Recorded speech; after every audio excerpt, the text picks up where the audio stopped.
জাতীয় সংসদ নির্বাচনে তারকাদের এমন সরব উপস্থিতি বেশ অনেক বছর ধরে। শুধু প্রতিদ্বন্দ্বিতাই নয়, ভোটের লড়াই শেষে জনগণের প্রতিনিধি হিসেবে অনেকেই গিয়েছেন জাতীয় সংসদে।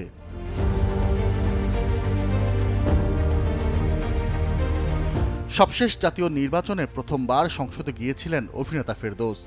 এর আগে ১১তম আসরে জয়ী হয়েছিলেন চলচ্চিত্রের মিয়া ভাই খ্যাত অভিনেতা আকবর হোসেন পাঠান ফারুক। অভিনেত্রী তারানা হালিমের আগে অগ্রজ আসাদুজ্জামান নূর, সঙ্গীতশিল্পী মমতাজ, প্রয়াত সারা বেগম কবরী পা রেখেছিলেন সংসদে। তবে ব্যতিক্রম ঘটল এবার। ত্রয়োদশ জাতীয় সংসদ নির্বাচনে নেই বিনোদন অঙ্গনের কোনো শিল্পী। আসছে ১২ ফেব্রুয়ারি নির্বাচন হচ্ছে, বিনোদন অঙ্গনের তারকা শূন্য। আড়াই দশক পর ঘটছে এমনটা, যদিও গত ১২ আসরের চেয়ে সর্বোচ্চ প্রার্থী প্রতিদ্বন্দ্বিতা করছে এবার। বাংলাদেশের রাজনীতিতে বিনোদন জগতের তারকাদের সরাসরি নির্বাচনে অংশ নেওয়ার জোয়ার শুরু হয় ২০০১-এর নির্বাচনে। সেবার নীলফামারীর ২ আসন থেকে ভোটের প্রতিদ্বন্দ্বিতায় জয়ী হন আসাদুজ্জামান নূর। এরপর ২০০৮ সালে তো বটেই, ২০২৪ সাল পর্যন্ত টানা আরও ৩ বার একই আসন থেকে জয়ী হন অভিনয়ের এই কিংবদন্তি। এর মধ্যে ২০১৪ থেকে ১৯ সাল পর্যন্ত সংস্কৃতি বিষয়ক মন্ত্রীর দায়িত্ব পালন করেন তিনি। এছাড়া ২০০৮-এর নির্বাচনে নারায়ণগঞ্জ ৪ আসন থেকে ভোটের লড়াই জয়ী হন সারা বেগম কবরী। একই বছর সংরক্ষিত নারী আসনে সংসদে যান ফোকশিল্পী মমতাজ। পরের বার অবশ্য ভোটে জয়ী হয়ে সংসদে গিয়েছিলেন তিনি। আসন্ন ১২ ফেব্রুয়ারি নির্বাচনে ভোটের যুদ্ধে তারকাদের কেউ না লড়লেও ঠিকই সঙ্গ দিচ্ছেন সমর্থিত দল বা প্রার্থীকে। এরই মধ্যে যা দৃশ্যমান। বিজলি কেবলসের স্কিন কোটেড ইনসুলেশন আগুন প্রতিরোধী। বিজলি কেবলস, নিরাপদ আজীবন। নির্বাচনে বিনোদন অঙ্গনে কোনো প্রার্থী না থাকলেও যারা লড়ছেন তাদের কাছে প্রত্যাশার কথা জানিয়েছেন শিল্পীরা, যেখানে সবার কণ্ঠে ছিল ভালো থাকার আকুতি।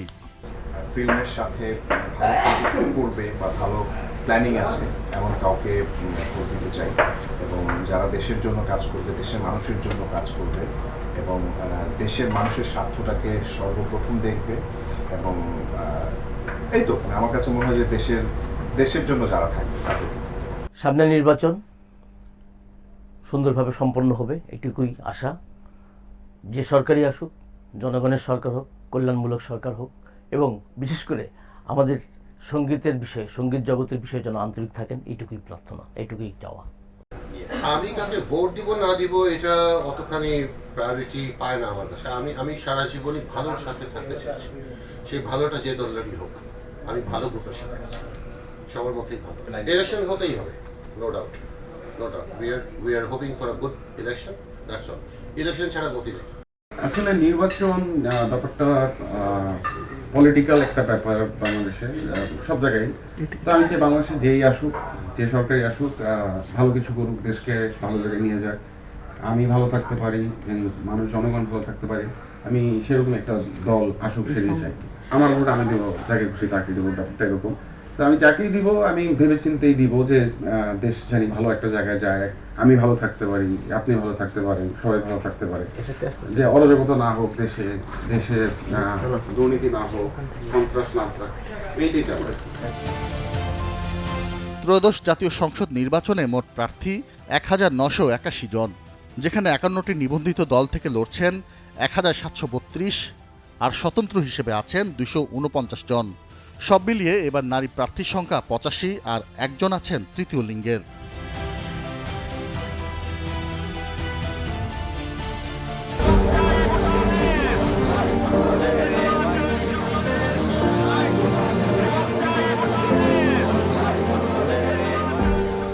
জাতীয় সংসদ নির্বাচনে তারকাদের এমন সরব উপস্থিতি বেশ অনেক বছর ধরে। শুধু প্রতিদ্বন্দ্বিতাই নয়, ভোটের লড়াই শেষে জনগণের প্রতিনিধি হিসেবে অনেকেই গিয়েছেন জাতীয় সংসদে।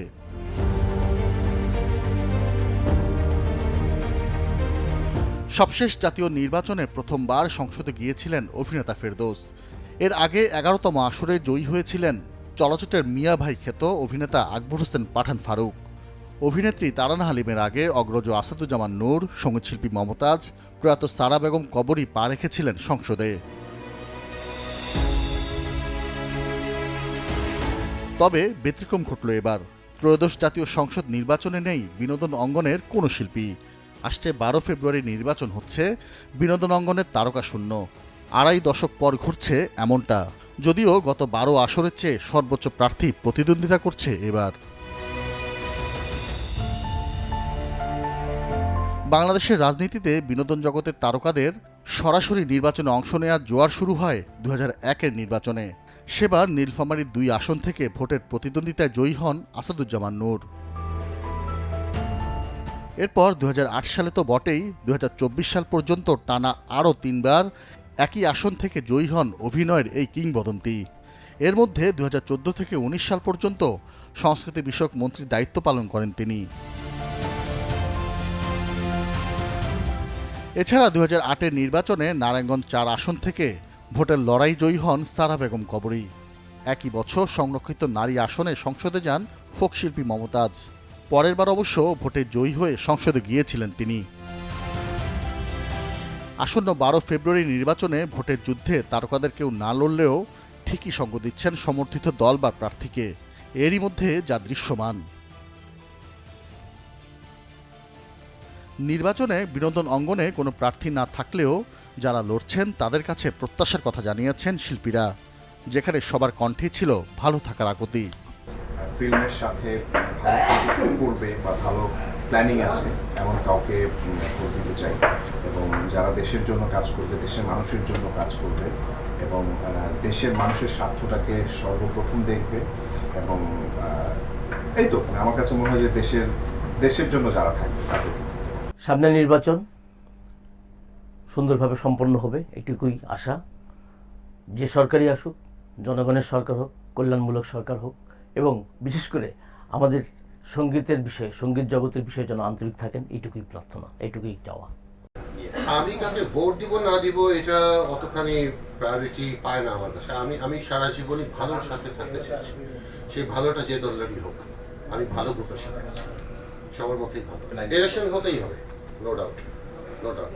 We are hoping for a good election, that's all. Election ছাড়া গতি নেই। আসলে নির্বাচন ব্যাপারটা পলিটিক্যাল একটা ব্যাপার বাংলাদেশে, সব জায়গায়। তো আমি চাই বাংলাদেশে যেই আসুক, যে সরকারি আসুক, ভালো কিছু করুক, দেশকে ভালো জায়গায় নিয়ে যাক, আমি ভালো থাকতে পারি, মানুষ জনগণ ভালো থাকতে পারে, আমি সেরকম একটা দল আসুক সেটাই চাই। আমার ভোট আমি দেবো, যাকে খুশি তাকে দেবো, ব্যাপারটা এরকম। তো আমি যাকেই দিব আমি ভেবে চিন্তেই দিব যে দেশ জানি ভালো একটা জায়গায় যায়, আমি ভালো থাকতে পারি, আপনি ভালো থাকতে পারেন, সবাই ভালো থাকতে পারে, যে অরাজকতা না হোক দেশে, দুর্নীতি না হোক, সন্ত্রাস না হোক, এইটাই চাই। ত্রয়োদশ জাতীয় সংসদ নির্বাচনে মোট প্রার্থী 1981 জন, যেখানে 51টি নিবন্ধিত দল থেকে লড়ছেন 1732, আর স্বতন্ত্র হিসেবে আছেন 249 জন। সব মিলিয়ে এবার নারী প্রার্থীর সংখ্যা 85, আর একজন আছেন তৃতীয় লিঙ্গের। নাজমুল আলম রানা, চ্যানেল 24, ঢাকা।